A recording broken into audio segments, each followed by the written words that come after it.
Վերդիտակետում է հետհամաճարակային եւ հետպատերազմական տնտեսական մարտահրավերները եւ դրանց հաղթահարման ուղիները։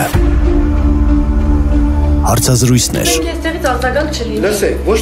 Քննարկումներ։ Մասնագետի կարծիքներ, հասարակության շրջանում հարցախույզեր։ Այս ամենը Միգ մարզային ռադիոկայանի եթերում։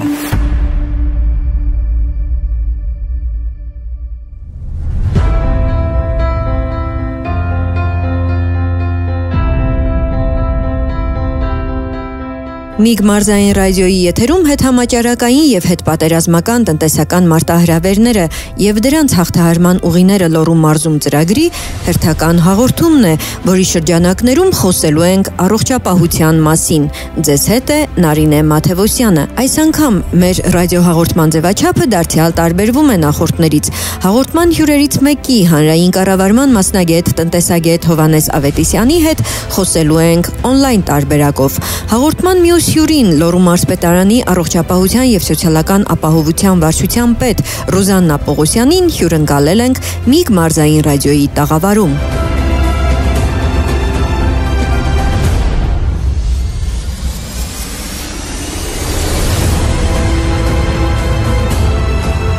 COVID-19-ի եւ Արցախյան գոյամարտի ժամանակ ու մինչ օրս առողջապահությունն առանձնացավ տնտեսության բոլոր մյուս ճյուղերից, այսինքն եթե այլ ոլորտներում պարտադրված պարապուրտ կար, աշխատանքի սահմանափակում կամ արգելք, առողջապահության ոլորտի աշխատանքը մի քանի անգամ բազմապատկվեց։ Թեև առողջապահությունը ծառայություն է, բայց տնտեսության ճյուղ եւ փորձելու ենք այն դիտարկել նաեւ տնտեսական տեսանկյունից։ Եվ այսպես թվերի լեզվով հատկանշական է, որ 2020 թվականի ծառայությունների ոլորտում գրանցված 14.7% նվազման ֆոնին առողջապահության ոլորտը ավելի լավ պատկեր է գրանցել։ Ըստ վիճակագրական կոմիտեի առողջապահության ոլորտում մատուցված ծառայությունների ծավալը 2020 թվականին ընդհանուր առմամբ կազմել է շուրջ 86 միլիարդ դրամ։ 2019 թվականի համեմատ այն նվազել է ընդամենը 0.1%-ով, սա վիճակագրական տվյալների հենքով։ Այժմ իմ առաջին հարցը Հովհաննես Ավետիսյանին։ Պարոն Ավետիսյան, COVID-19-ի ազդեցությունը համաշխարհային տնտեսության, Հայաստանի եւ մասնավորապես Լոռու մարզի տնտեսության վրա ընդհանուր գծերով ինչ բնութագիր ունի։ Շատ ծավալուն հարց եք տալիս։ Ընդհանուր համաշխարհային տնտեսության վրա գրեթե բոլոր երկրների վրա շատ մեծ բացասական ազդեցություն ունեցավ այս երկու տարիներին, քանի որ սահմանափակվել էին գրեթե բոլոր բիզնեսների գործունեությունը, կախված մարդկային գործոնի շփումներով, այսինքն որպեսզի սահմանափակեն տարածումը եւ աշխատանքների մեծ մասը, որոնք հնարավոր են, գիտեք, որ հեռակա իրականացվում եւ հետեւաբար նրանք, որոնք կապված են տեղում արժեքի ստեղծման հետ, արտադրական process-ներ, շատերը ընդհատվել են։ Այո։ Եվ Հայաստանը իհարկե հեռու չմնաց դրանից, նախորդ տարի 7-ից ավելի տոկոս տնտեսական անկում եղավ, պայմանավորված դրանով եւ իհարկե ես Լոռու առանձին մարզի տվյալներին ճիշտ ասած այսքան չեմ տիրապետում, բայց իհարկե Լոռու մասը անմասն չի մնացել այս բացասական միտումներից եւ ատայինը որ դեռ process-ը շարունակվում է, ճիշտ է մի քիչ որոշակիորեն կարգավորվել է, բայց քանի որ COVID-ը գիտենք դեռ հաղթահարված չի աշխարհում եւ նաեւ Հայաստանում, քանի որ դա պայմանավորված է նաեւ պատվաստման գործընթացով, իսկ մեզ մոտ այդ գործընթացը դանդաղ է գնում պայմանավորված նաեւ նրանով, որ հանրության լայն շրջանակների մոտ վստահություն չկա դրա նկատմամբ, այդ գործընթացի հետեւաբար մենք դեռ բացասական process-ներ կարող ենք տեսնել, չնայած նրան, որ միջազգային կառույցները նաև կառավարությունը կանխատեսում են, որ այս տարի որոշակի տնտեսական աճ լինել։ Այսինքն կարող ենք ասել, որ համաշխարհային տնտեսական ճգնաժամ, եթե այդպեսին եղել է, կարելի է ասել, որ մենք դա սկսում ենք հաղթահարել ամբողջ աշխարհում։ Համաշխարհային ճգնաժամ եղել է, ճգնաժամը դիտարկվում երկու եռանցակ անմեջ տնտեսական անկումը եւ համաշխարհային ճգնաժամ այո եղել է նաեւ Հայաստանում։ Դա ինչպես արդեն ասացի, եղել է։ Այո։ Ինչ վերաբերում է հաղթահարմանը, ապա կրկին դա կախված է մի քանի գործոններից, առողջապահական ծառայությունները ինչպես կարձագանքեն, հանրությունը ինչպես իրենք պայի պատմությունների մասնավորապես մասով կառավարությունը ինչպես կդրսևորի այն առումով, որ պատվաստանյութերը գիտենք կան տեսակներ, որոնք ավելի վստահելի են քան մյուսները, վստահելի են առումով, որ նույն համաշխարհային եւ տարբեր զարգացած երկրների գնահատականներով կամ պատվաստանյութերը ավելի էֆեկտիվ են եւ կամ որոնք մի քիչ ռիսկային են։ Այո։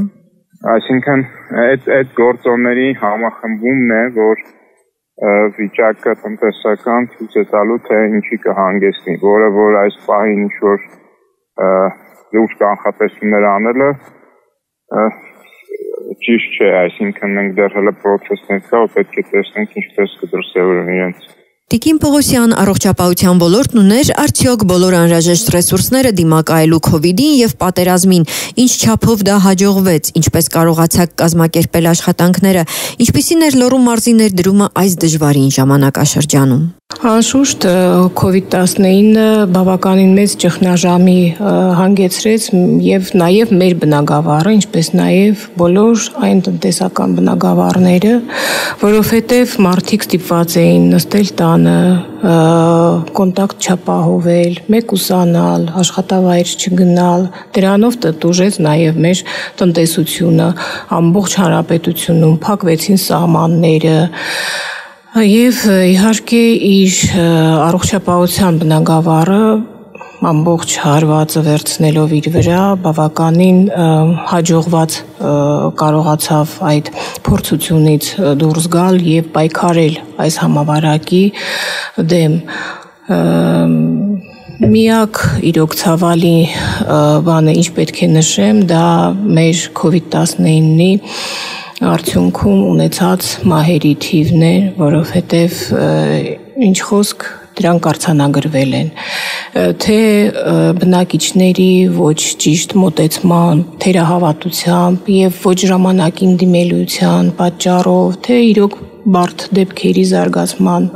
պատճառով մենք ունեցանք բավականին մահերի թիվ, բայց այնուամենայնիվ մենք նաև պայքարեցինք այդ համավարակի դեմ։ Մարզում ընդհանուր առմամբ վերապրոֆիլավորվեց ամբողջությամբ առաջին ալիքի ժամանակ Սպիտակի բժշկական կենտրոնը, որը գործեց որպես նոր կորոնավիրուսային տիպի հիվանդության դեմ պայքարի COVID հիվանդանոց։ Հիմա ներկայում ինքը գործում է հիբրիդային ձևով, այսինքն ծավալվում են անհրաժեշտության դեպքում 100 մահճակալ COVID բաժանմունք եւ 60 մահճակալ ունենք նաեւ բազմապրոֆիլ բնույթի ծառայություններ։ Ունեցել ենք վերապրոֆիլավորված ամբողջությամբ Վանաձորի ինֆեկցիոն հիվանդանոցը ըստ անհրաժեշտության արդեն, իհարկե հիվանդների աճի հետ կապված, եւ Վանաձորի բժշկական կենտրոնում ունեցել ենք բացված բաժանմունք, թերապևտիկ բաժանմունքի ներսում, որտեղ եւս բուժվել են COVID-ով վարակված պացիենտներ։ Դա համավարակի սկզբում էր։ Իսկ ինչպես որոշվեց եւ քայլարվեց, որ Սպիտակի հիվանդանոցը վերապրոֆիլավորվի, արդյոք նպատակահարմար էր, որ ամբողջ մարզը հենց այդ հիվանդանոցում սպասարկվի, թե նրան զուգահեռ նաեւ այլ բուժհաստատություններ գործում էին։ Լոռու մարզում մենք իհարկե ունեցել ենք վերապրոֆիլավորված դեռ սկզբից Սպիտակի բժշկական կենտրոնը։ Ես ասեմ, որ ինքը սպասարկել էր ոչ միայն Լոռու մարզի բնակիչներին, այլ նաև հարակից մարզերի եւ Տավուշի եւ Շիրակի մարզի բնակիչներին, հիվանդների տեղափոխման եւ տեղակայման հարցը որոշվում էր առողջապահության նախարարության կողմից, տրիաժ կենտրոնի կողմից էր այդ հրանգչական աշխատանքները կազմակերպում, որպեսզի ավելի կազմակերպված ձևով հիվանդների հոսպիտալացումը եւ այդ հասանելիությունը ապահովվի։ Մենք ունեցել ենք բավականին մեծ թվեր հիվանդների հոսպիտալացված, որ նույնիսկ Վանաձորի բժշկական կենտրոնում գործող 40 մահճակալն էլ չէր բավարարում։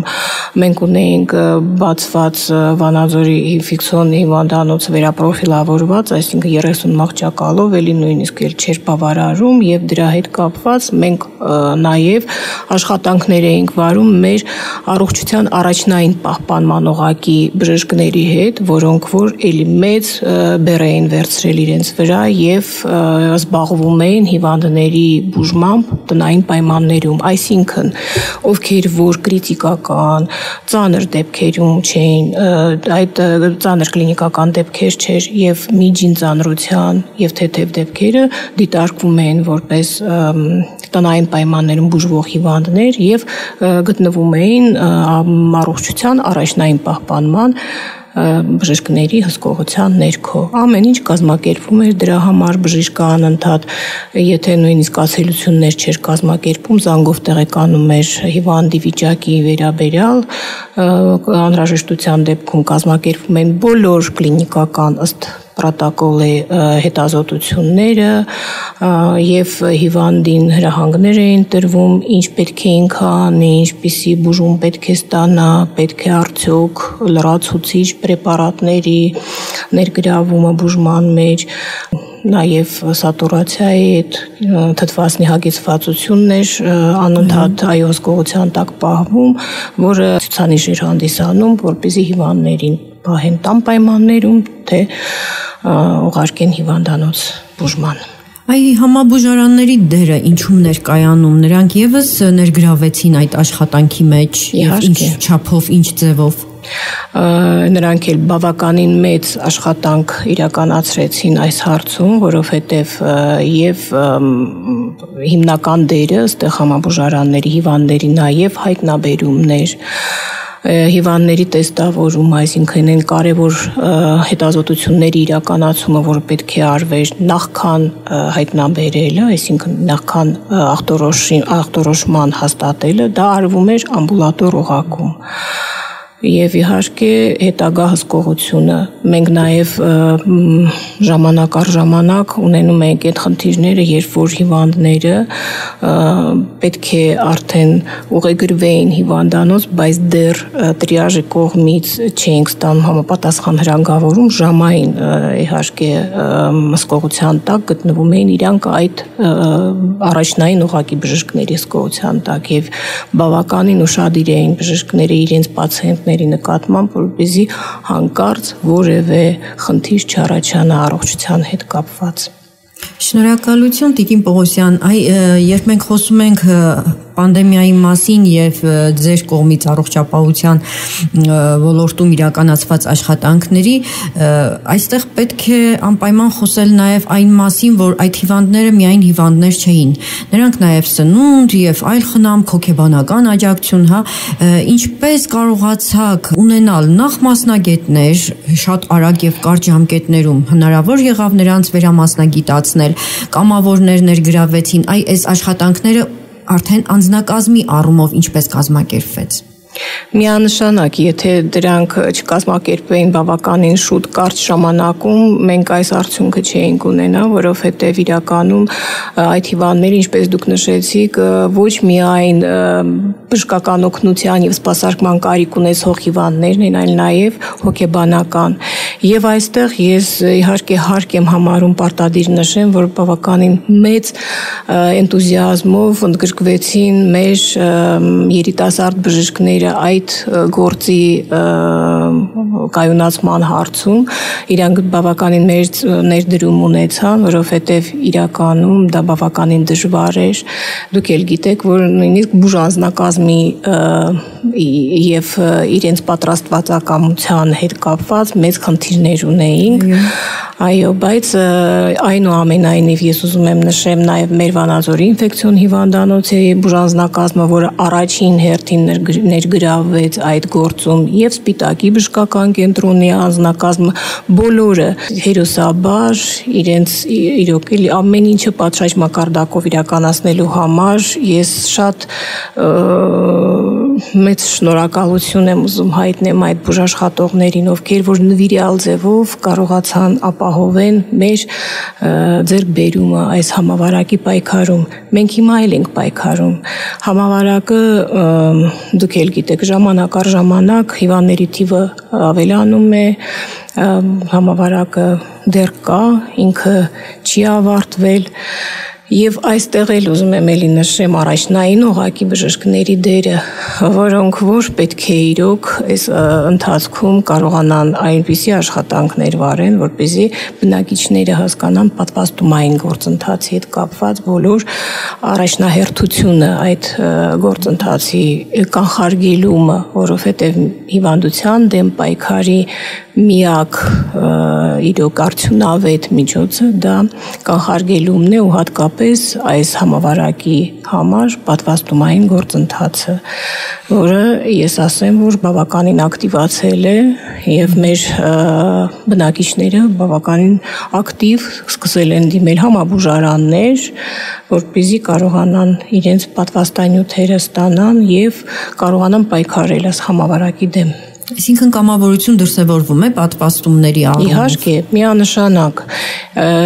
սկզբնական շրջանում իհարկե բավականին դժվար էր գնում առաջ այս գործընթացը, մենք հանդիպումներ ենք ունեցել բուժանձնակազմի այլ պետական հիմնարկների աշխատակիցների հետ բավականին մեծ լայնածավալ աշխատանքներ ենք վարել, ինչպես առողջապահության նախարարության մասնագետների, հիվանդության վերահսկման կանխարգելման ազգային կենտրոնի մասնագետների սերտ համագործակցության շնորհիվ մենք կարողացանք հասնենք հիմա այն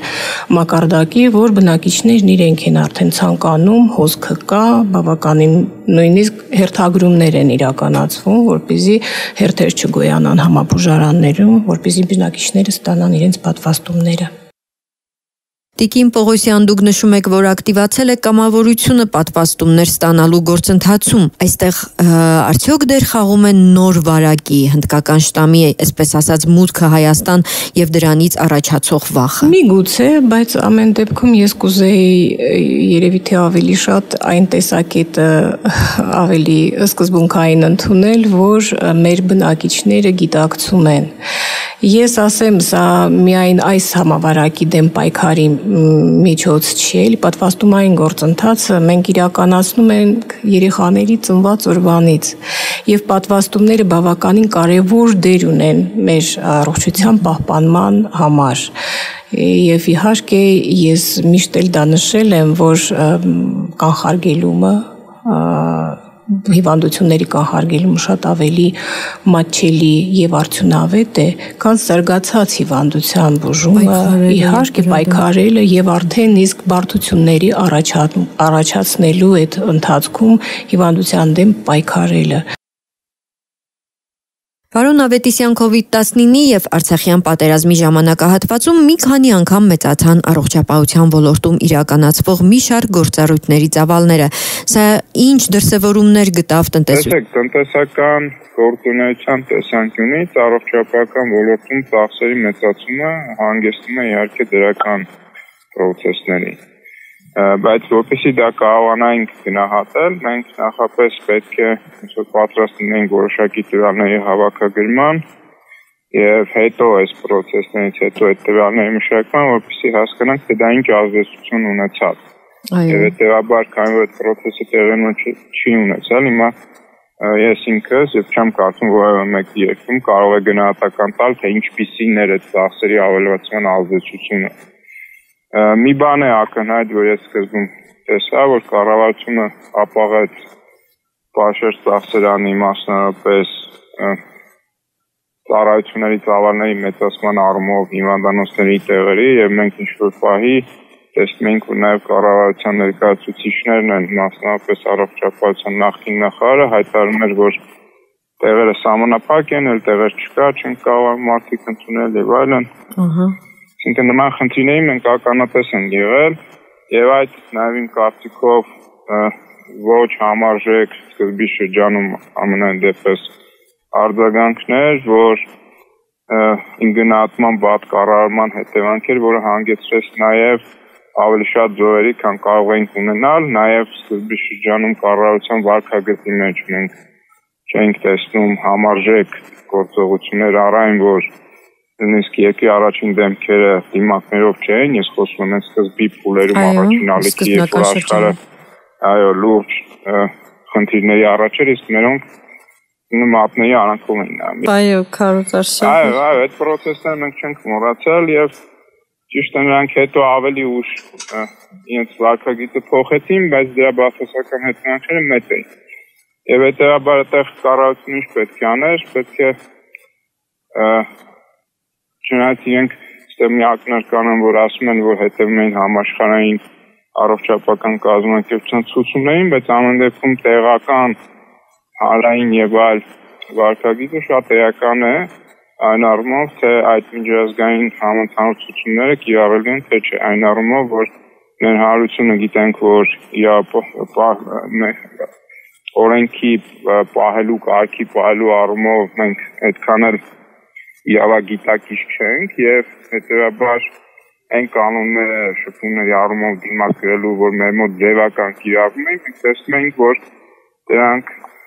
ազդեցություն չեն թողնում եւ այսինքն ազդեցություն չեն ունենում այն առումով, որ սահմանափակ են վարակի տարածումը։ Սա ինչի եմ sense երկար ասում, հաշվի առնելով դա, կառավարությունը պետք է նախաձեռներ միակ ուղղությունը, որ արդյունավետ քաղաքացիներ, դա բժշկական ծառայությունների ընդլայնումներ եւ որակյալ ծառայությունների մատուցումը։ Առողջապահության ոլորտում ինչ կարևորագույն ծրագրեր են իրականացվում այսօր։ Մենք ունենք բավականին շատ պետական ծրագրեր, որոնք իրականացվում են բնակչության առողջության պահպանման համար ուղղությամբ։ Դրանք սկրինինգային գործընթացներ են, չհաշված այս պատվաստումները, մենք ունենք պայքար ոչ վարակիչ հիվանդությունների դեմ, որոնք շատ մեծ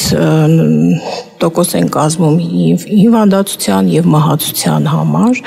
դա սրտանոթային հիվանդություններն են, շաքարային դիաբետն է եւ իհարկե մեր ուռուցքաբանական, օնկոլոգիական հիվանդությունները։ Մեր մարտահրավերներից մեկն էլ այդ հիվանդությունն է։ Տիկին Պողոսյան, մի որոշակի ժամանակահատված մեծ աղմուկ բարձրացավ մեր ինֆեկցիոն հիվանդանոցի հետ կապված, որ ուզում էին փակել, միացնել հիվանդանոցին, բայց մենք շատ պարզ տեսանք, որ օրինակ Սպիտակի հիվանդանոցը, որ վերապրոֆիլավորվել էր, զուգահեռաբար այնտեղ գործում են նաև այլ բաժանմունքներ։ Այսինքն մենք տեսանք դժվարությունը, մենք տեսանք ինֆեկցիոն հիվանդանոցի անհրաժեշտությունը, տեսանք նաև դրա համատեղելիությունը այլ հիվանդանոցի հետ։ Ձեր տեսանկյունից, ձեր դիտարկումը, ինչպես է գնահատում այդ գործընթացը, իրականում դա պետք է։ Գիտեք, ծառայությունը կա, ակտուալությունը կա, պայքարը միշտ էլ լինելու է, հատկապես մենք ունենք ոչ միայն այս COVID-19, այլ նաև այլ շատ ավելի, չեմ ասում ավելի, բայց էլի նշանակություն ունեցող, այո, վարակիչ հիվանդություններ, որոնց դեմ միշտ էլ տարվում էր պայքարը եւ կազմակերպվում էր բժշկական օգնություն եւ սպասարկումը։ Նաև ուզում եմ նշեմ այն սպეციფიկ վարակների վերաբերյալ մեր տեղեկատվությունը, որ մենք բարբերաբար առնչվում ենք եւ լեշմանիոզի եւ տուլարեմիայի դեպքերի հետ, չհաշված, որ բարբերաբար ունենում ենք նաև բրոնքումներ, ինչպես սննդային թունավորումների հետ կապված եւ հետագայում արդեն այո, հարուցիչների հայտնաբերման եւ աղիքային երևույթների դրսեւորման հետ։ Եվ այս միավորումը եւ հիվանդանոցի օպտիմալացման գործընթացը բոլորովին չի անդրադառնալու բնակիչների սպասարկման վրա, որովհետեւ նրանք ստանալու են իրենց համապատասխան բժշկական օգնությունը։ Ուղղակի դա կազմակերպվելու է այլ ձևով, այլ բժշկական հաստատությունում, բայց բուժանձնակազմն էլ պետք է մասնագիտացված։ Ես ինչու եմ նշում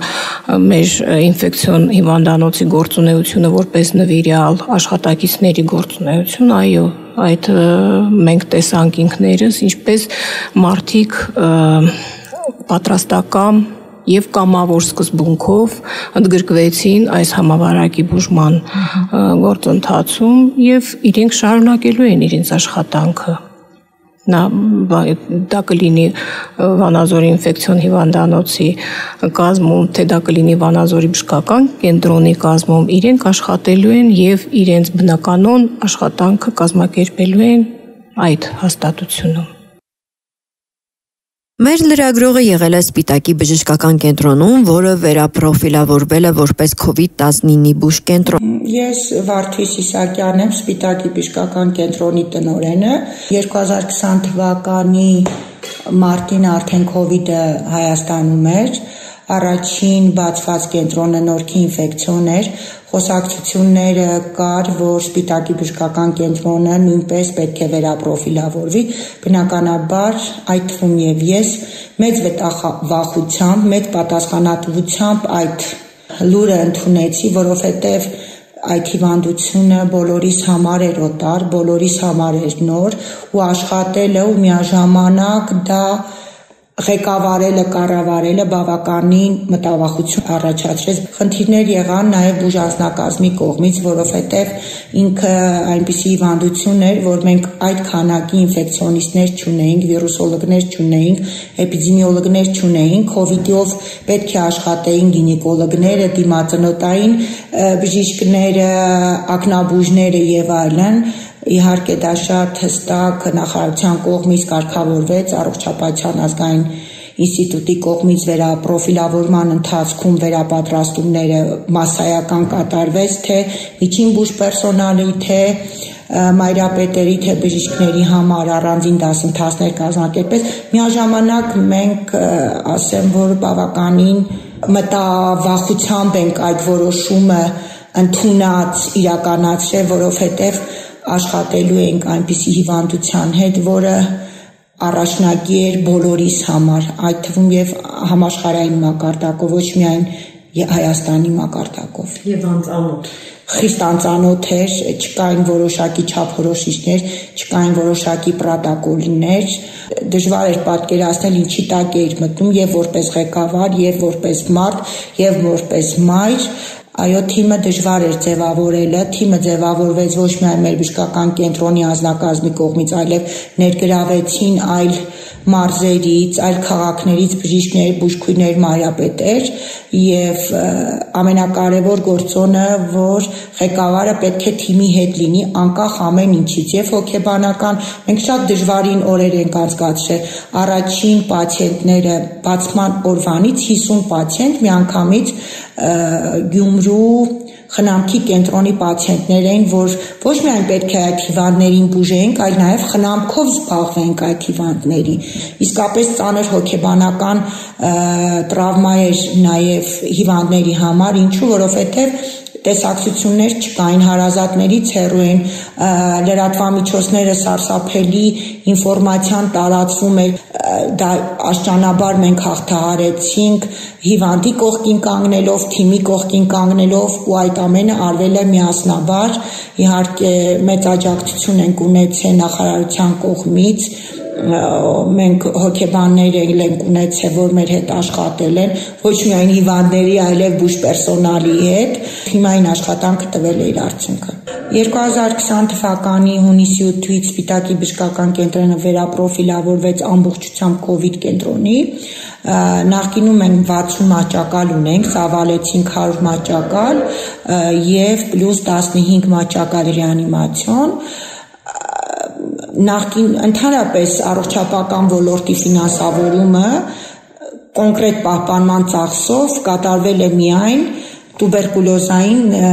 հիվանդություն ունեցող բժշկական կենտրոնները, ովքեր սպասարկել են, եւ հոգեբուժական կենտրոնները։ COVID կենտրոնը նույնպես նախարարության կառավարության հոգացության տակ մնաց եւ ֆինանսավորումը կատարվել է պահպանման ծախսով, այսինքն կատարված բոլոր միջոցառումները, տեղորայքը, տնտեսական բոլոր ծախսերը, էլեկտրաէներգիա եւ այլն, ամեն ինչը ֆինանսավորվել է մեր պետության կողմից մաքսիմալ ձևով։ Չի եղել մի դեղորայք, չի եղել մի բնա, դա կլինի արտահակուստ եւ այլն, որ նախարարությունը մեզ տրամադրված չլինի։ Բնականաբար աշխատավարձն էլ հավուր պատշաճին է տրվել նախարարության կողմից եւ բացի ֆինանսավորումը միշտ հոգեբանական մեծ հոգացության տակ են եղել նախարարության կողմից, մարզպետարանի կողմից, որովհետև եթե դա չլիներ, մենք բավականին լուրջ խնդիրներ կունենայինք։ Իհարկե թարմացվել է սարքավորումները, մենք թվային ռենտգեն ենք ստացել, սոնոգրաֆիա, էկոգեներ եւ այդ ամենը ծառայել է մաքսիմալ որակյալ բժշկական օգնություն մատուցելու համար։ Այո, մենք պետք է COVID-ի հետ ապրենք, ինչպես բոլոր հիվանդությունների հետ ենք ապրել, ցավոք մենք իսկապես պանդեմիայի հանդիպեցինք, այդ պանդեմիայի հաղթահարելը բավականին լուրջ համաշխարհային խնդիր է, ամենակարևորը պատվաստվելն է։ Կարևորում եմ պատվաստվելը, եթե չլինի կոլեկտիվ իմունիզացիա, մենք լուրջ խնդիրների առաջ կկանգնենք, ինչու, որովհետև բոլորիս է հայտնի, որ այս COVID-ի շտամը մուտացիայի է ընթարկվում, հիմա արդեն խոսում են հնդկական շտամի մասին, հնդկական շտամը վերջերս հայտարարվեց ԱՀԿ-ի կողմից, որ Եվրոպայում օգոստոսի մինչև վերջ արդեն 90%-ով COVID-ը կշրջանառվի որպես հնդկական շտամի ու այս ընթացքում աճ է նկատվում COVID-ով պացիենտների, շուրջ 60 պացիենտ ունենք այս պահին հոսպիտալիզացված, որոնցից 15-ը ռեանիմացիոն են, ինքը ավելի ծանր է ընթանում, ավելի բարդ է ընթանում, ավելի երիտասարդացած է այս հիվանդությունը, այս պահին Սպիտակի բժշկական կենտրոնը մաքսիմալ ապահովված բժշկական կենտրոններից է մարզային եւ նախարարության հոգացության տակ է եւ մարզպետարանի հոգացության տակ է, այս պահին մենք աշխատում ենք լավագույն թվային ռենտգենով, լաբորատոր ախտորոշիչ բոլոր գործիքակազմը մեր մոտ արկա է, մասնագետները ամենավորակյալը։ Ռեանիմացիոն բաժանմունքը մեր համարվում է երրորդ մակարդակի ռեանիմացիոն բաժանմունք։ Սպիտակի բժշկական կենտրոնը, քանի որ գտնվում է M3-ի վրա, ինքը բավականին բանուկ տեղ է գտնվում եւ սպասարկում է շուրջ 40,000 բնակիչ 40 կիլոմետր շարավիղով եւ բնականաբար մեր մոտ արդեն հիբրիդային տարբերակով է բժշկական կենտրոնը աշխատում, գործում է եւ COVID կենտրոնը, եւ սոմատիկ բաժանմունքը, եւ վիրաբուժական, եւ ակնաբուժական։ Այս հիվանդանոցը ի սկզբանե կառուցված է կիսաբոքսային ձևով, բոլոր բաժանմունքները ունեն առանձին մուտքեր դրսի կողմից, եւ մեզ համար դա շատ հեշտ ստացվեց, որպեսզի զատենք COVID բաժանմունքը առանձին, սոմատիկ բաժանմունքը առանձին եւ մուտքերն են տարբեր եւ ելքերն են տարբեր, COVID-ով պացիենտը երբեք չի շփվում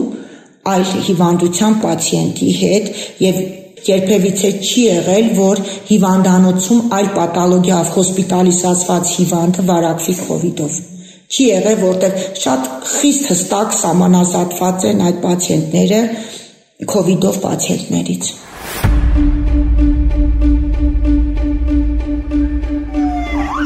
Մեր դիտակետում է հետհամաճարակային եւ հետպատերազմական տնտեսական մարտահրավերները եւ դրանց հաղթահարման ուղիները։ Հարցազրույցներ։ Լսեք, ոչ թե չլինի, քննարկումներ, այլ պետք չի sense դնել ու խոշորացույցով այդ ամեն ինչին նայել։ Մասնագետի կարծիքներ, հասարակության շրջանում հարցախույզեր։ Ոչ մի անգամ կաթի արժեք։ Այս ամենը Միք մարզային ռադիոկայանի եթերում։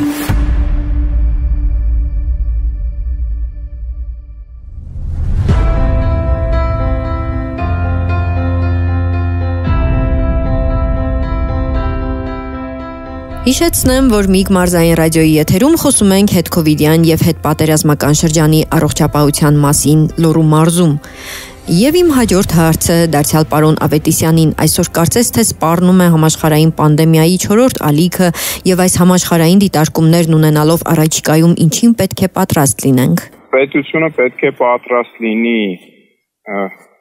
կառավարելու եւ այդ ալիքներին պատրաստ լինի եւ պատրաստ լինելու առումով կարելի է 2-3 ընդհանուր ուղղություն դիտարկել, մեկը պատվաստումների ընթացքն է, այսինքն մենք ինչքան էլ սիրենք թե չսիրենք, ինչքան էլ հավատանք թե չհավատանք, այնուամենայնիվ համաշխարհային այս պահ եղած այս 1 տարվա ընթացքում եղած այս կարճատև փորձառությունը ցույց է տալիս, որ այդ պատվաստումը քիչ թե շատ արդյունավետ է եւ հետեւաբար այս պահին գործիքներից մեկը կանխարգելման դա է, Մյուս այն է, որ կրկին հանրային գիտակցության բարձրացում ոչ թե ձևական, այլ մարդկանց շարունակաբար տարբեր տեղեր հեռուստատեսությունով, ռադիոյով, տարբեր տեղեր ցուցանակներով եւ այլն մարդկանց ուղղակի զգուշացնեն ցուցումներ տան, որ սոցիալական հեռավորություն պահեն, ասենք այն խիտ զանգվածային տեղերում, որտեղ շատ մարդիկ կան, դիմակներ կրեն, Առաջին անհրաժեշտության միջոցներ, այո։ Ոչ թե ձևական փողոցում, ոնց որ մեր մոտ ինչ-որ պայթենց պահանջ կար, էլի, որը իմ կարծիքով անիմաստ էր փողոցում դիմաց գրել, այլ հանրային վայրերում մարդկանց մոտ ուղղակի պետք է, չգիտեմ, այդ գործիքները արդեն նետել նեղ մասնագիտացման հարցը,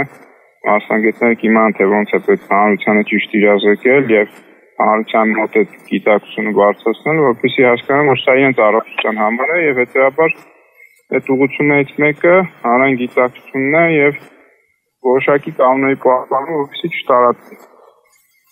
Եվ երևի թե երրորդ էլ կարելի է դիտարկել, որ այդ տարբեր ալիքներին եւ սրացումներ են լինելու եւ մեծ թվով հիվանդներ են հայտնվելու հիվանդանոցները պատրաստ լինեն այդ մարդկանց պաշտպան սպասարկել, որպեսզի մահացության երգել չլինեն կամ շատ քիչ լինեն ծայրահեղ դեպքերում։ Միայն հիվանդանոցների գործունեության հասույթը կազմել է 59 միլիարդ դրամ, աճելով 2.9%, սա 2020 թվականի համեմատությամբ։ Դարձյալ հիմք ընդունելով վիճակագրական կոմիտեի կողմից ներկայացվող վիճակագրությունը, կարող ենք արձանագրել, որ 2021 թվականի հունվար-մայիս ամիսներին առողջապահության եւ սոցապահովության ծառայություններից ստացվող հասույթը կազմել է մոտ 45 միլիարդ դրամ, աճելով 42.3%։ Եվ այս ֆոնի վրա Տիկին Պողոսյան առողջապահության ոլորտն ինչպես է դիմակայում մերօրյա մարտահրավերներին։ Հիմա մենք ունենք այդ պատրաստվածությունը, հիմա նաև ոչ միայն բուժանձնակազմն է պատրաստ եւ արդեն փորձաձեռք բերել այն մնացած ալիքների ժամանակ բուժումների եւ սպասարկման եւ բուժօգնության կազմակերպման եւ հիվանդների ախտորոշման եւ հայտնաբերման գործում, այլ նաև ես այստեղ կուզեի նաև նշեմ մեր բնակիչների իրոք զգոնությունը եւ շատ ժամանակ բավականին մեծ իրոք հաճույք է ստանում, երբ որ տեսնում ես, որ բնակիչները պատրաստակամությամբ եւ պատասխանատվությամբ են մոտենում։ Էլի եմ ասում, կանխարգելումը եւ անձի գիտակցությունը իրեն պաշտպանելու համար շատ ավելի մեծ դեր ունի նաեւ մեզ համար, որ մեր առողջապահական համակարգը ավելի քիչ կծանրաբեռնվի այդ լուսաբանելու, այդ պրոֆիլակտիկ աշխատանքները լրացուցիչ վարելու ուղղությամբ, այլ կզբաղվի արդեն բուն իրեն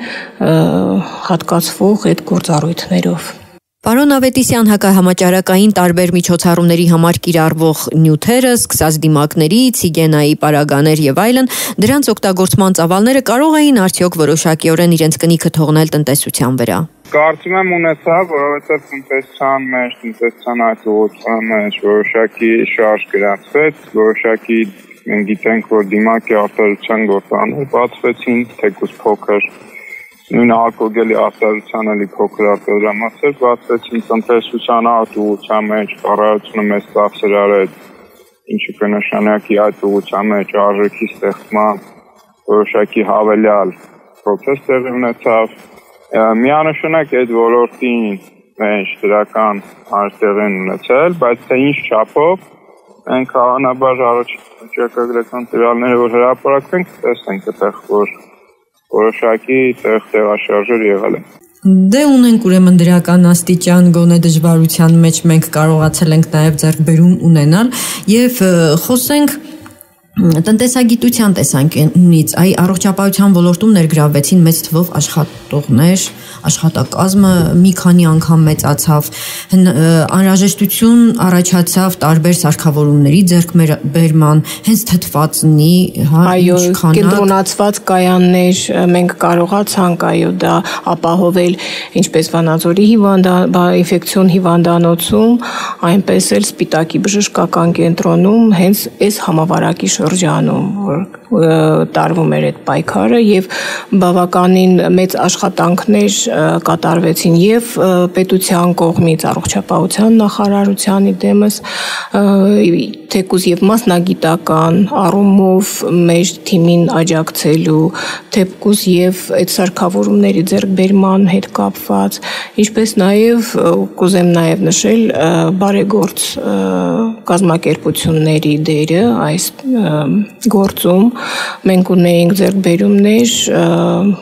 Վանաձորի ինֆեկցիոն հիվանդանոցը ձեռք էր բերել թվային ռենտգենապարատ ժամանակակից սարքավորում դուք գիտեք որ անհրաժեշտություն էր այս պարագայում այս ժամանակահատվածում Թովմասյան բարեգործական կազմակերպության կողմից վերաբերվել էր բժշկական հիվանդանոցին ինֆեկցիոն հիվանդանոցին կենսաքիմիական անալիզատոր լրիվ ավտոմատ սարքեր որը անհրաժեշտություն էր այդ պարագայում նաև կենտրոնացված թթվասնային համակարգ եւ EKG ապարատ էլի նույն ինֆեկցիոն հիվանդանոցին մանրադիտակ բինոկուլյար թեղուտ փակbaşնետիրական ընկերության կողմից նվիրաբերվել է շարժական թվային ռենտգեն ապարատ եւ թթվասնի կոնցենտրատորներ առողջապահության նախարարության կողմից էին տրամադրվել բավականին մեծ քանակով կոնցենտրատորներ սիպապ ապարատներ որոնք որ արդիական էին այս համավարակի աշխատանքների կազմակերպման գործում ունենք նաև Սպիտակի բժշկական կենտրոնում բավականին մեծ աշխատանքներ կատարած ինչպես իրենց սեփական խնայողության միջոցներով այնպես էլ պետական աջակցության այո միջոցներով այո եւ Վանաձորի բժշկական կենտրոնին էլի եւ սեփական միջոցներով եւ առողջապահության նախարարության կողմից հատկացվող բոլոր անհրաժեշտ եւ սարքավորումները եւ անհատական պաշտպանիչ միջոցները Ինչ առաջնահերթություն ունեցող խնդիրներ կան այսօր Լոռու մարզի առողջապահության ոլորտում հարցիս կպատասխանի Տիկին Պողոսյանը Ես միանշանակ միշտ բարձրաձայնել եմ եւ ասում եմ մեր առողջության առաջնային օղակի ոչ բարեկարգ պայմաններում աշխատելու հետ կապված խնդիրներն են շենքային պայմանները սարքավորումները որը որ հնացել են հնամաշ են դարձել եւ բավականին հաճախ տեսնում ես մի սարքը անսարք վիճակում է հայտնվում մինչև ծախսեր են կատարվում որ այդ սարքը էլի նորից կյանքի կոչել գտնում եմ որ մենք պետք է մեր առաջնային օղակը բավականին հզորացնենք ինչպես իրենց շենքային պայմաններով ու սարքավորումներով այնպես էլ մասնագետներով մարզը ունի կարիք բավականին մեծ կարիք նեղ մասնագիտական առումով ասեմ մենք ամեն անգամ ներկայացնում ենք այդ պահանջարկը եւ այս տարիների ընթացքում բավականին առաջընթացել ունենք որովհետեւ մենք ունենք նաեւ պետական մակարդակով աջակցություն երբ որ կարիք կա տվյալ նեղ մասնագետի առաջարկը գնում առողջապահության նախարարություն որը համագործակցելով նաև պետական համալսարան, բժշկական համալսարանի ուսանողության հետ առաջարկում են նպատակային կլին արդինատուրայի դասընթացներ, որոնք որ այդ ավարտելուց հետո ուսանողները պետք է գան մարզ եւ իրենց աշխատանքային գործունեությունը ծավալեն մարզում։ Այդ առումով ասեմ, որ մենք ունենք առաջընթացներ Նախատեսվում ինչու են խուսափում մասնագետները գալ մարզ, այստեղ աշխատավարձ ավելի ցածր է, դժվարությունները կապված են էլի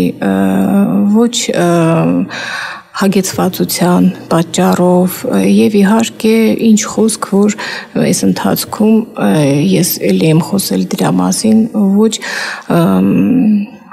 հավասարաչափ զարգացում գնաց Երևանի եւ մարզերի միջև եւ իհարկե բնականաբար ուսանողները կուզեն իրենց առաջընթացն ունենան բավականին հզոր սարքավորումներ եւ ժամանակակից իհարկե սարքավորումներ ունեցող կլինիկաներում եւ որն է ելքը այստեղից դուրս գալու հավասարաչափ զարգացում հա մենք պիտի ուղղակի միանշանակ իհարկե եթե մեր մարզի ոչ միայն բոլոր մարզերի այո հավասարաչափ զարգացում գնա ոնց խոսքի առաջ էր դրա համար ես այստեղ որևէ խնդիր չեմ տեսնում մարզի բնակիչը մարզի ուսանողը որ գնացել է եւ ուսումը ստացել Երևանում բնականաբար կվերադառնա որպեսզի իր փորձն ուժը եւ բոլոր գիտելիքները ներդնի մարզի զարգացման եւ առաջընթացի գործում Եվ եթե խոսենք գնային քաղաքականության մասին առողջապահության ոլորտում, սովորաբար եթե պահանջարկը մեծանում է, հիմնականում գները ըստ բիզնեսի տեսանկյունից նայելիս իջնում են։ Մենք այս ժամանակահատվածում ինչ փոփոխություններ ունենք գնային։ Գիտեք, ըստեղ էլի ես կխոսեմ մեր մարզը բավականին սոցիալապես անապահով է։ Եվ ըստեղ գնային առումով վճարովի ծառայությունների ներդրման եւ զարգացման հետ կապված մենք ունենք բավականին մեծ խնդիր։ Այդ տեսեք մենք այս 2-3 տարի գործում է Վանաձորի բժշկական կենտրոնում ինվազիվ սրտային բաժանմունքը, որը բավականին մեծ նշանակություն ունի մարզի բնակիչների համար։ Այո, իրենց հրաշալի այո ներդրումն ունեցել են մեր մարզի, այո կյանքեր են փրկել։ Առաջ այդ պացիենտները նույն ձևով ուղեգրվում էին Երևանի կլինիկաներ, որպեսզի ստանան համապատասխան բուժօգնությունը եւ կարողանանք մենք մարդու կյանք փրկել։ Սակայն էլի եմ ասում բնակիչները բավականին անվճարունակ են եւ մենք ըստեղ էլ ունենք որոշակի ուղիներ բնակիչներին օգնելու ունենք նաեւ մարզպետարանում եւ բժշկական հաստատություններում գործող հանձնաժողովներ, բայց ինչքան որ հնարավոր է այդտեղ ընդգրկում ենք միայն սոցիալապես անապահով խավը, որոնք որ պետության կողմից դուք գիտեք երևի կառավարության որոշում կա, որ հաստատված է ցանկ, այո, հատուկ խմբերի ցանկում մտած այդ պացիենտները, բնակիչները, բնակչությունը, նրանք արդեն իսկ սպասարկվում են պետպատվերով, բայց կա մի խումբ, որը որ եւ անապահով է, եւ խոսքի նրանց սոցիալական այո չունեն ընդգրկվածություն, այդ մարդկանց համար գործում են ուղեգրող հանձնաժողովներ, որոնք որ հնարավորություն են տալիս մարդկանց սպասարկվելու անվճար, նույն ձևով անվճար։ Եվ ըստեղ ոչ միայն առողջապահությունը պետք է դիտենք որպես բիզնես, այլ նաև մի քիչ զարգացնենք մեր մարզում եւ աշխատատեղերի հետ կապված, եւ զբաղվածության հետ կապված եւ ընդհանուր այս գործում ընդգրկված մարդկանց կենցաղային պայմանները, որպեսզի մենք կարողանանք նաեւ ապահովել մեր վճարովի ծառայությունների կայացումը։ Քանի որ պետք է վճարել լավ ծառայության համար, պետք է լավ վճարել։ Իհարկե։ Պարոն Ավետիսյան, կարծես թե արդեն ձեռք ենք բերել որոշակի փորձ դիմակայելու առողջապահության առաջ ծառացած խնդիրներին, բայց Հայաստանն այսօր տնտեսապես ի վիճակի է արդյոք դիմակայել եւ անցնցում դիմակայել պանդեմիայի նորալիքներին եւ հետպատերազմական խնդիրներին։ Տեսեք, հարցը կրկին ծավալուն հարց է եւ շատ կարեւոր հարց է։ Մենք որպեսզի կարողանանք դիմակայել նմանատիպ առողջապահական աղետների, կարելի այդպես ասել, մենք պետք է ունենանք լավ բժշկական ծառայություններ, կազմակերպված հանրություն, իրավագիտակից հանրություն, առայն որ երբ օրինակ դու հիվանդ ես փռշտում ես անկախ նրանից թե ինչ է, պարտավոր ես դիմակ գրել եւ հանրային վայրից այդտեղ, որպեսզի պաշտպանես մյուսներին, չվարակես մյուսներին։ Այո, տարական էթիկա։ Մենք դա այո, տեսնում ենք, որ օրինակ ես ինքս տեսել եմ, որ Ճապոնիայում, Եվրոպական շատ երկրներում զարգացած դա կա եւ մարդիկ ոչ ոք նրանց չի պարտադրում ստիպում մարդիկ իրավագիտակից են եւ կարողանում են, բայց իհարկե դա տեղի ունեցել պետության շարունակական աշխատանքի արդյունքում, այսինքն մարդիկ իրավագիտակից են դառել եւ կարողանում են պահպանել այդ կանոնները։ Դա շատ կարեւոր է եւ մյուս կարեւորը նաեւ որ առողջապահական ծառայությունները այնպիսին են, սկսած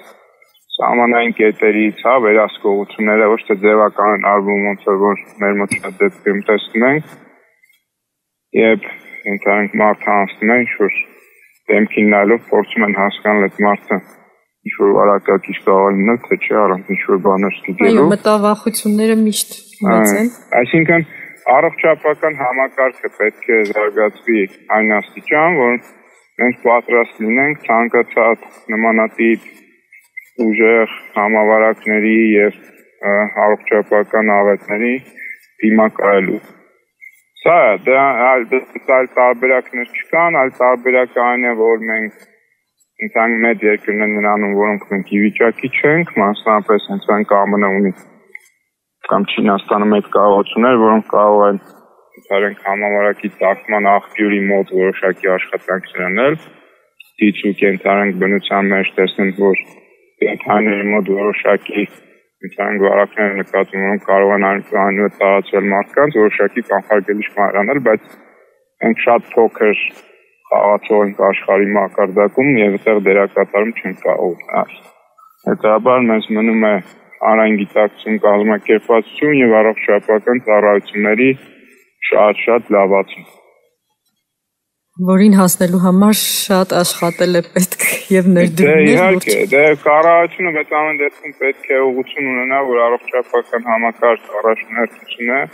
եւ դրա լավացնելը հանրային լավագույն շահից է բխում։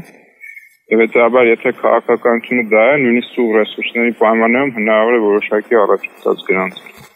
Այժմ լսենք հաջորդ փոդքասթը, այս անգամ արդեն Արմենիա առողջարանի բժշկական գծով տնօրենի հետ։ Մենք խոսել էինք նաև զբոսաշրջության թեմայով, զրույցի ժամանակ նա շատ կարևոր առողջապահական հարց բարձրացրեց, որին չէինք կարող չանդրադառնալ առողջապահության մասին խոսելիս։ Լսենք փոդքասթը։ Աշոտ Ամիրյան, Վանաձոր Արմենիա առողջարանի բուժական գծով տնօրեն։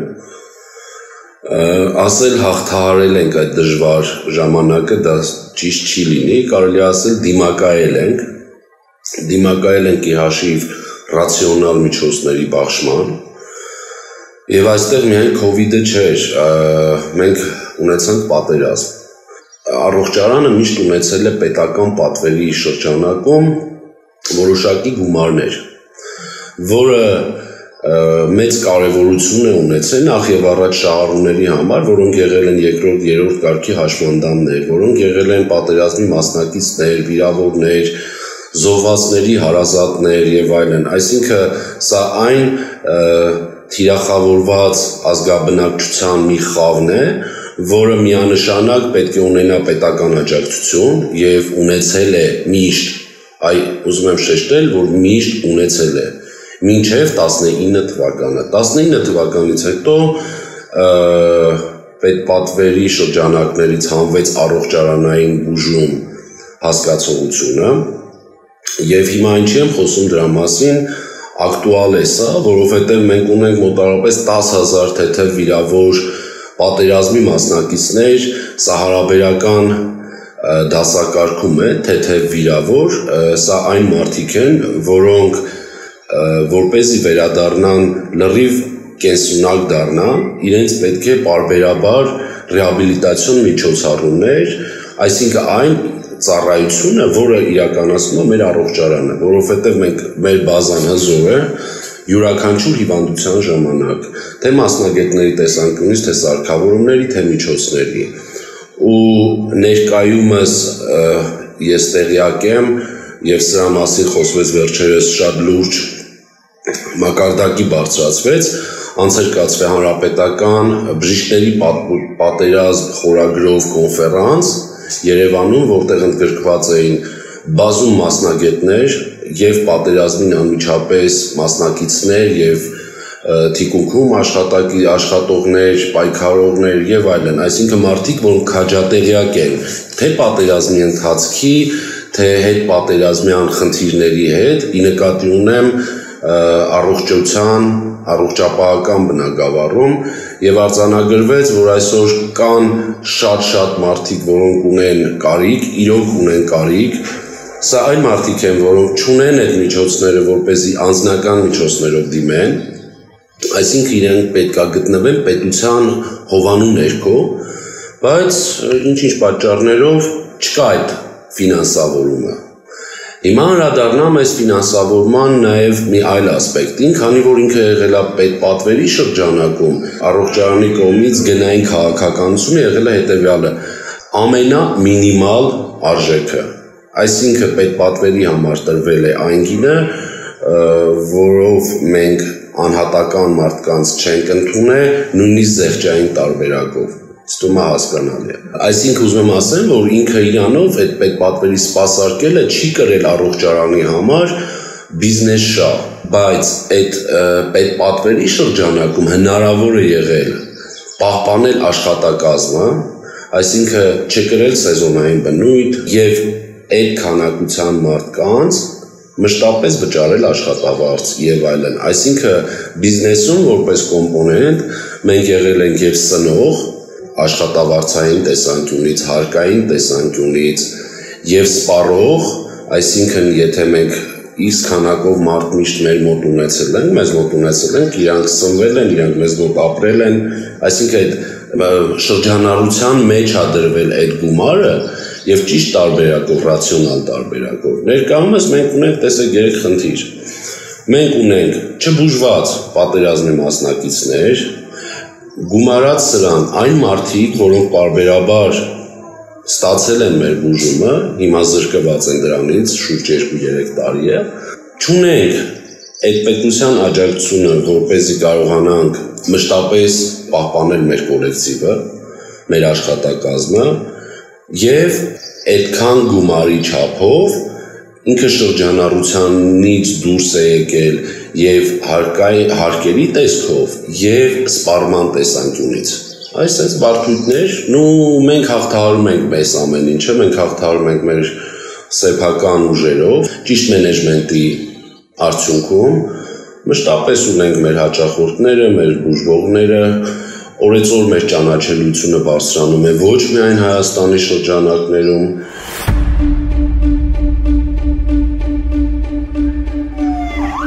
Մեր դիտակետում է հետհամաճարակային եւ հետպատերազմական տնտեսական մարտահրավերները եւ դրանց հաղթահարման ուղիները։ Հարցազրույցներ։ Այստեղից արձագանք չլինի։ Լսեք, ոչ թե չլինի, քննարկումներ։ այլ պետք չի sense դնել ու խոշորացույցով այդ ամեն ինչին նայել։ Մասնագետի կարծիքներ, հասարակության շրջանում հարցախույզեր։ Ոչ մի անգամ կաթի արժեք։ Այս ամենը Միք Մարզային ռադիոկայանի եթերում։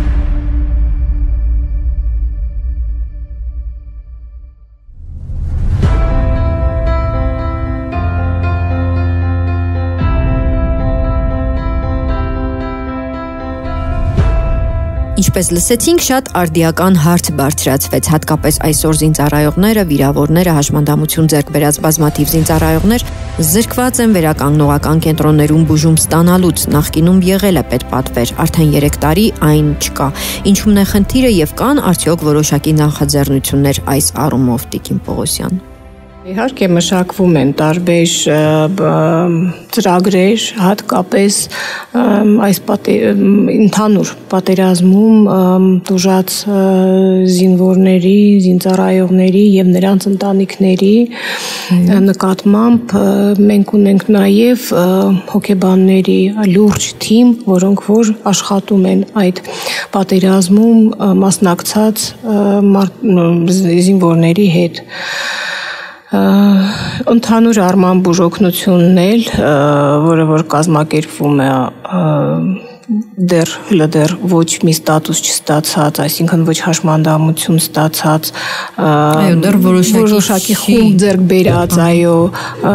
զինվորների հետ մենք ամեն ձևով փորձում ենք աջակցենք եւ ես խոսեցի այդ ուղեգրող հանձնաժողովների մասին, մենք ամբողջությամբ հիմնականում այդ կվոտաները տրամադրել ենք հիմնականում այդ պատերազմում դժվար եւ բավականին լուրջ բժշկական օգնություն եւ սպասարկման կարիք ունեցողների համար։ Այսինքն ամեն դեպքում անհրաժեշտությունը կա, բայց նաև երևի հնարավորությունները մեծ չեն մեր երկրի։ Ես կարծում եմ, որ այդ ուղղությամբ կտարվեն աշխատանքներ կառավարության մակարդակով եւ մենք էլ կստանանք մեր համապատասխան ուղեցույցներն ու ցուցումները, որպեսզի լիարժեք կարողանանք ծառայել այն մարդկանց, ովքեր որ չեն խնայել իրենց կյանքը մեր հայրենիքին, այո։ Եվ եթե ամփոփենք արդեն հաղորդումը հետպատերազմական եւ հետկովիդյան շրջանում առողջապահությունը Լոռու մարզում, ինչ ֆինանսական հոսքերի ծավալ դրսևորվեց այս ժամանակահատվածում Լոռու մարզ, դրանք մոտավորապես ինչ չափով մեծացան եւ հատկապես որ ուղղություններով դրանք մեծացան։ Բնականաբար մեծացան, որովհետեւ միայն աշխատակազմը մի քանի անգամ մեծացել էր։ Մենք իհարկե այդ COVID-ի պայքարի համար ունեցանք բավականին մեծ ներդրում եւ պետության կողմից համավարակը կազմակերպելու համար եւ իհարկե հետպատերազմական այդ բոլոր միջոցառումները կազմակերպելու համար իհարկե բավականին մեծ արձագանք եղավ նաեւ բարեգործական հիմնադրամների կողմից առանձնապես չեմ կարողանում հնչեցնեմ թվեր, իհարկե, բայց մեծ ներդրումներ իրականացվեցին եւ պետության եւ բարեգործական հիմնադրամների միջոցով եւ իհարկե տեղում մեր բնակիչների էնտուզիազմի հետ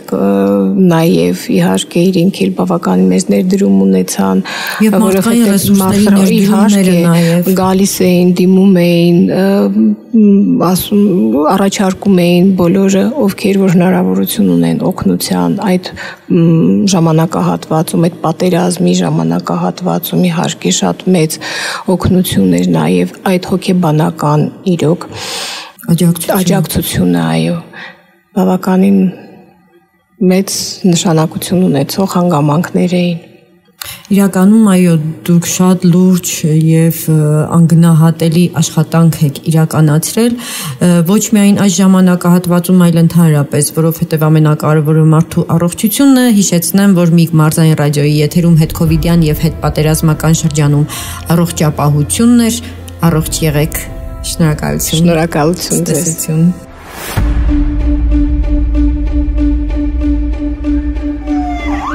Մեր դիտակետում է հետհամաճարակային եւ հետպատերազմական տնտեսական մարտահրավերները եւ դրանց հաղթահարման ուղիները։